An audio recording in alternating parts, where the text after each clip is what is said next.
자기야, 회사 갔다 올게. 양복을 차려입고 현관문을 나서는 이 남성. 그는 사실 무직이었는데요.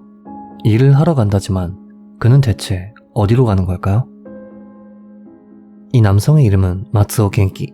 그는 후쿠오카현 후쿠츠시 출신으로 삼형제의 막내였는데요.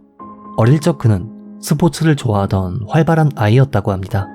하지만 중학생이 된 그는 밝혀지지 않은 이유로 이짐의 피해자가 되었고 이내 학교에 흥미를 잃게 되었죠. 이를 이겨내고 어찌저찌 고등학교에 진학했지만 고등학교에서도 그에 대한 이짐에는 이어졌기 때문에 결국 2학년 무렵 그는 학교를 그만두게 되었다고 하네요. 한편 훗날 밝혀진 사실이지만 그의 부모는 아들의 이짐에 대해 전혀 관심이 없었다고 합니다. 이렇듯 어릴 적부터 애정 없이 성장한 그는 결국 통신제 고등학교를 졸업 전문대학에 진학했습니다만 그는 이 대학도 뭔가 맞지 않았는지 중퇴하게 되었다고 하네요. 대학을 그만둔 그는 나고야의 한 회사에서 일을 했지만 이 일마저도 맞지 않았던 모양인지 금세 그만두었다고 합니다. 이렇듯 무엇이든 금방 그만두던 그는 결국 친가로 돌아왔다고 하는데요. 20대 초반의 젊은 나이였지만 그는 다소 특이한 꿈을 가지고 있었습니다. 바로 마작의 프로가 되는 것이었다고 하는데요. 애초에 부모님은 그에게 그다지 관심이 없던 데다 일을 하지 않는 아들이었다 보니 마츠오는 부모님에게 신뢰받지 못했고 결국 그는 아르바이트를 전전하며 친가에서 생활하게 됩니다. 한편 한 번은 아르바이트 동료가 지각한 그를 데리러 집으로 찾아온 적이 있었는데 그의 아버지는 다음과 같이 말했다고 하는데요. 얘에 관해선 아무것도 모르니까 댁 마음대로 하셔. 이렇듯 집에서도 애물단지였던 그는 후쿠오카의 아르바이트도 그만둔 후 도쿄로 이사해 새로운 출발을 하고 싶어 했습니다. 결국 친가를 떠나 도쿄로 이사한 그는 이를 계기로 부모님과는 아예 연락을 끊었다고 합니다.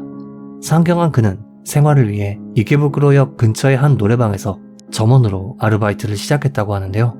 비싼 물가와 방세에 그는 늘 돈이 부족한 상태였다 보니 아르바이트 동료들에게 7, 8만엔 정도를 빌리곤 했다고 합니다. 그리고 당연하다는 듯 하나도 갚지 않았죠. 한편 그에겐 허언증이 있었습니다. 어느 날 그는 자신의 블로그에 IT 대기업에 취직이 정해졌다며 다른 사람들이 의심하지 않도록 다음과 같은 내용을 적었는데요. 기본적으로 한가한 시간이 없어요. 일이 너무 바빠요. IT 업계는 매일이 공부지만 영국 본사에 갈 수 있도록 힘을 내고 있습니다. 휴일은 없습니다. 공부해야 해요. 라는 등의 글을 올렸다고 하네요. 물론 이는 전부 거짓말이었고 현실에선 노래방 점원으로 일하고 있었죠. 그의 허언증 기질은 이뿐만이 아니었는데요. 블로그의 내용과는 다르게 트위터에는 IT 기업에 취직하게 되었습니다. 아직 사원 150명 정도의 작은 회사지만 해외 지부도 있습니다. 쓰러져서 병원에 실려가는 등 여러 힘든 일이 있었지만 앞으로도 잘 부탁드립니다. 라는 내용을 적었다고 합니다. 그리고 그는 SNS를 통해 한 여성을 알게 되었다고 하는데요. 이 여성은 연하의 여대생이었고 둘은 마음이 맞았는지 아파트에서 동거를 시작하게 되었다고 하네요. 하지만 그녀와 사귄 지 얼마 안 가 그는 노래방에서 문제를 일으켰고 이를 계기로 결국 해고당하게 되었다고 합니다. 그는 평소 여자친구에겐 자신이 평범한 회사원이라며 거짓말을 했었고 노래방에 출근할 때 역시 여자친구를 속이기 위해 매일 양복 차림으로 출근했었다고 하는데요. 그의 이러한 행위는 노래방에서 해고당한 후에도 계속되었죠. 하지만 그는 직업이 없었기에 수입이 없었고 어떻게든 돈을 벌 방법이 없을까 궁리한 끝에 그가 내린 결론은 바로 빈집털이였습니다. 그는 오늘 다룰 사건이 발생하기 2개월 전부터 주거 침입은 물론 강도상해 등 총 8건에 걸친 범행을 저질렀습니다. 그는 낮 시간에 사람이 없는 것을 이용해 창문을 깬 후 침입했다고 하는데요.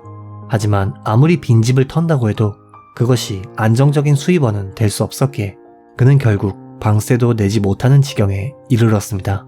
그의 블로그 자기소개란엔 노력한 사람이 반드시 성공한다고는 볼 수 없다. 하지만 성공한 사람들은 모두 노력했다. 라는 말이 적혀 있었지만 정작 현실의 그는 정반대의 생활 태도로 손쉽게 돈을 얻기 위해 빈집을 털거나 마작에 빠져 돈을 날리는 등 노력 따윈 없는 삶을 보내고 있었죠. 아무튼 방세를 내기 위해 그는 또다시 빈집을 털 계획을 세웠는데요. 2012년 11월 21일 마츠오는 집에서 700m 정도 떨어진 이타바시쿠의 한 주택으로 향했고 집 앞에 서자 초인종을 눌러 안에 사람이 있는지 확인했는데요. 그는 당시 방문 판매원을 가장해 양복을 입고 있는 상태였다고 합니다. 초인종을 눌렀지만 안에서 반응은 없었고 마츠오는 집에 아무도 없다고 생각, 창문을 깨고 안으로 침입했습니다. 원래 이 집엔 주부 A씨와 그녀의 남편이 살고 있었지만 마츠오가 침입했을 당시 집에는 아무도 없었다고 하는데요. 잠시 시간이 흐른 오후 3시 30분경 집주인인 주부 A씨가 볼일을 마치고 집으로 귀가했습니다. 창문이 깨진 것을 이상하게 생각한 그녀는 조심스레 집 안으로 들어섰고 이내 집을 털고 있던 마츠오와 마주치게 되었죠. 마츠오는 A씨를 힘으로 제압한 후 몸을 묶었고 흉기를 들이대며 현금 카드의 비밀번호를 말하라며 협박했습니다. A씨는 마츠오의 협박에 공포에 질려 비밀번호를 말했고 원하는 것을 얻은 마츠오는 더 이상 A씨에게 볼 일이 없어지자 그녀의 등, 흉부 등을 총 23곳에 걸쳐 찔렀습니다. 그리고 이 공격으로 인해 결국 A씨는 돌아올 수 없는 사람이 되어버렸죠. A씨를 죽인 마츠오는 지갑, 휴대전화, 현금카드를 챙겨 도주했고 옷가게에 들러 회색 비니모자와 검은 스웨터를 구매, 옷을 갈아입었다고 합니다. 이후 그는 편의점 ATM에서 A씨 카드로 현금 약 26만엔을 인출했다고 하는데요. 현금을 인출한 후엔 다시금 원래 양복 차림으로 갈아입었다고 합니다. 이는 정황상 CCTV에 찍힌 의상을 다르게 하는 것을 통해 수사에 혼선을 주기 위한 행동이었던 것으로 추측된다고 하네요. 그리고 그가 살인으로 돈을 빼앗은 후 가장 먼저 한 행동은 마작이었다고 합니다. 그는 약 3시간에 걸쳐 마작을 즐긴 후 이내 아무 일도 없었다는 듯 귀가했고 마작을 즐기고 남은 돈으로는 밀린 월세를 지불했다고 하네요. 한편 A씨의 남편은 일을 마치고 집 현관문을 열었습니다. 그리고 끔찍한 모습의 A씨를 발견하게 되었죠. 그는 절규하며 경찰에 신고했고 경찰은 즉시 수사에 돌입했습니다. CCTV를 의식해 옷을 갈아입는 등 수사에 혼선을 주려던 마츠오지만 그는 즉시 경찰의 용의선상에 올랐다고 하는데요. 그가 용의선상에 오른 이유는 의외로 간단했습니다. 바로 마츠오가 A씨 자택 방문 당시 눌렀던 초인종은 광각렌즈가 달린 최신 모델로 약 170도 각도를 촬영할 수 있었기에 그의 얼굴이 뚜렷하게 찍혀 있었다고 합니다.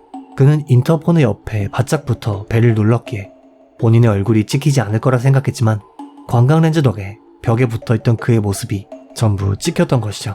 또한 마을 곳곳에 설치된 CCTV에도 마츠오의 이동 경로가 전부 찍혀 있었던 데다 사건 발생 몇 달 전쯤엔 자전거 도난 혐의로 경찰에 검거된 기록이 남아있었던 탓에 결국 사건 발생으로부터 10일 후인 2012년 12월 1일 그는 경찰에게 조사를 받게 됩니다.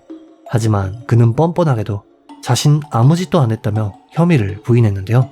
게다가 사건 발생 당일 오후의 알리바이에 대해서도 사람이랑 같이 있었다, 집에 있었다 라며 허언증 환자답게 술술 거짓말을 하기 시작했지만 이내 어설픈 거짓말이 통하지 않을 거라 생각했는지 어느 순간부터는 묵비권을 행사하겠습니다 라며 입을 닫아버렸다고 하네요. 한편 마츠오의 집에서 입수한 신발에는 미량의 혈액이 검출되었고 DNA 검사 결과 이 혈액은 A씨의 것으로 밝혀졌습니다. 그리고 마츠오 겐키는 범인으로 체포되었죠. 한편 이 사건엔 조금 의외인 부분이 있는데요. 수사 단계에선 마츠오의 여자친구 역시 경찰 조사를 받게 되었다고 합니다. 당시 경찰은 마츠오가 뭐하는 사람인지 알고 있었냐고 묻자 그녀는 다음과 같이 말했다고 합니다. 백수인 거 사실 알고 있었어요. 마츠오는 평소 자신이 회사원이라며 양복을 입고 출근했었지만 사실 그녀는 전부 알고 있었던 것이죠. 여자의 직감이란 정말 무서운 것 같습니다. 결국 마츠오는 강도살인 혐의로 재판대에 서게 되었고 이전까지 묵비권을 행사했던 그는 재판대에 서고 나서야 비로소 자신의 범행을 인정했다고 하는데요. 그는 강도살인 이전에 저지른 8건의 강도 혐의도 전부 인정했다고 합니다. 그가 저지른 범죄의 피해액은 총 100만엔에 달했고 검찰은 악질적인 범행과 더불어 반성의 여지도 보이지 않는다며 무기징역을 구형했다고 합니다. 반면 변호 측은 피해자의 목숨을 빼앗은 것은 계획성이 없었고 집세 체납에 불안정한 정신상태가 원인으로 마츠오가 심신미약 상태였다며 정상 참작을 주장했습니다. 재판장은 판결문을 통해 평생에 걸쳐 어떻게 죄를 뉘우칠지 생각하십시오. 당신의 죄는 무겁습니다. 라는 말을 남기고 검찰의 의견을 채택, 무기징역을 선고했다고 하네요. 그리고 마츠오는 항소하지 않았고 무기징역이 확정되었습니다.